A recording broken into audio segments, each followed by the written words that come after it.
Hello everyone, welcome to my channel. So guys, आज मैं आपको एमएससी सेकंड सेमेस्टर स्पेक्ट्रोस्कोपी का बेसिक आइडियाज अबाउट इंस्ट्रूमेंट का जो टॉपिक है इस कंप्लीट करेंगे। मोस्ट टाइम टॉपिक है गाइस, हमेशा एग्जाम में आते रहते हैं, तो इसको आपको अच्छे से कंप्लीट करके जाना है। तो चैनल पर रहे तो प्लीज़ चैनल को सब्सक्राइब कर दीजिएगा, बेल आइकन प्रेस कर दीजिएगा। और एमएससी केमिस्ट्री के नोट्स परचेस करने हैं तो उसके लिए आप मुझे व्हाट्सएप मैसेज कर सकते हैं, डिस्क्रिप्शन में व्हाट्सएप नंबर शेयर कर दूँगी। तो चलिए वीडियो को स्टार्ट करेंगे। तो कंपोनेंट इन एनएमआर स्पेक्ट्रोस्कोपी, ठीक है। तो एनएमआर स्पेक्ट्रोस्कोपी में इंस्ट्रूमेंटेशन के लिए फॉलोइंग कंपाउंड की आवश्यकता होती है। तो किस किस कंपाउंड की आवश्यकता होती है वो यहाँ पर दिए गए हैं। तो फर्स्ट है मैग्नेट, सेकेंड नंबर में फील्ड स्वीप जनरेटर, थर्ड में है radio frequency transmitter, fourth number में है सिग्नल डिटेक्टर, फाइव नंबर में है simple holder and probe and simple tube, ठीक है। और सिक्स नंबर में है रिकॉर्डर, ठीक है। तो इसको हम पहले फर्स्ट वाला देखेंगे, मैग्नेट, ठीक है। तो एनएमआर इंस्ट्रूमेंट की एक्यूरेसी एंड क्वालिटी मैग्नेट के स्ट्रेंथ पर डिपेंड करती है। मैग्नेटिक फील्ड स्ट्रेंथ के रिजोल्यूशन इंक्रीज करती है, ठीक है। सेकेंड नंबर में कह रहा है कि strong and stable magnet homogeneous field produce करता है। थर्ड नंबर में कह रहा है कि मैग्नेट स्ट्रेंथ रेंज 60 mH2 से 70 mH2 एंड सॉरी ये 60 से है 700, ठीक है। 60 से 700 mH एंड जिससे हायर होती है, ठीक है।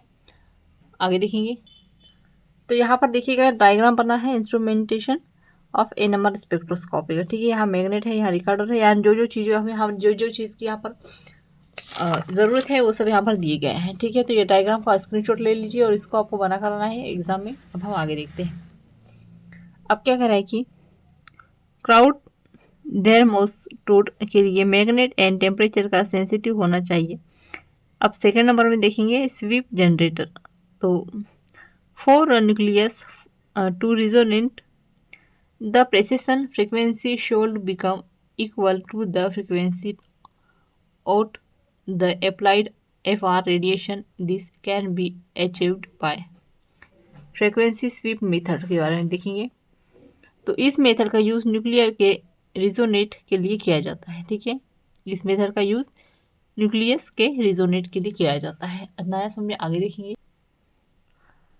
सेकेंड नंबर में कह रहा है the frequency of the RF radiation is changed so that is become equal to resonance frequency और प्राइजेशन फ्रीक्वेंसी।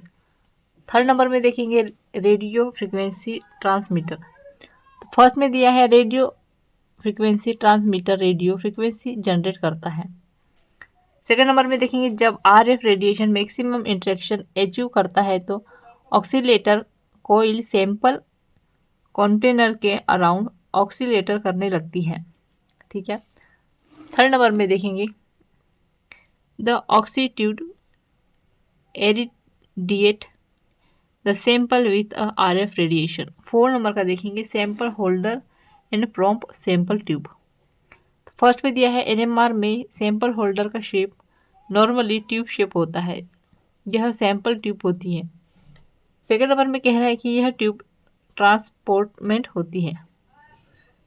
थर्ड नंबर में है ग्लास और पेरेक्स ट्यूब को कम्युनली यूज़ किया जाता है, इससे पार्टिकल स्ट्रॉन्ग होते हैं।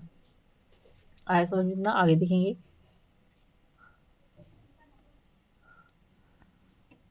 फोर नंबर में कह रहे हैं सैंपल ट्यूब यूजली 6 से 7 इंच लॉन्ग एंड 1/8 डायमीटर होती है, ठीक है।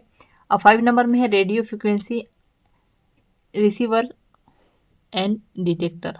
तो फर्स्ट है radio receiver coil radio frequency को डिटेक्ट इलिलेटेड निलेक्स to lower energy level.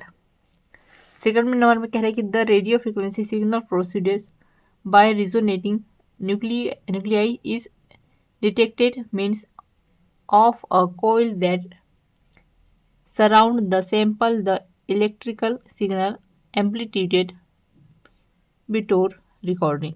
Third number में कह रहा है कि NMR सिग्नल को रिसीवर्स एम्पलीट्यूड करता है। 4 नंबर में है NMR सिग्नल को डिटेक्टर कन्वर्ट करता है एंड कंप्यूटर मेमोरी को स्टोर करता है। और लास्ट में जो है रिकॉर्डर, तो रिकॉर्डर NMR स्पेक्ट्रोस्कोपी को रिकॉर्डिंग करता है तथा कंप्यूटर मेमोरी में स्टोर करता है।